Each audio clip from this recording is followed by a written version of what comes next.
জনসংখ্যা 50 মিলিয়ন। মোট জনসংখ্যা শহরে বাস করে 47%, আর 63% জনসংখ্যা বাস করে গ্রামে।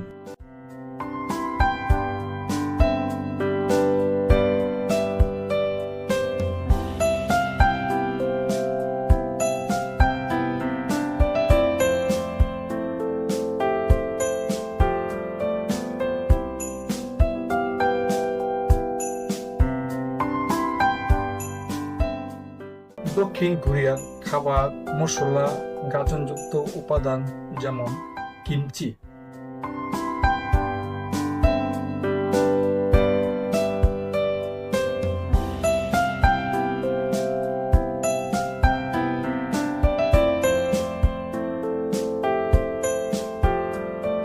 এবং বিভিন্ন ধরনের শাক সবজি ও মাংসের জন্য পরিচিত।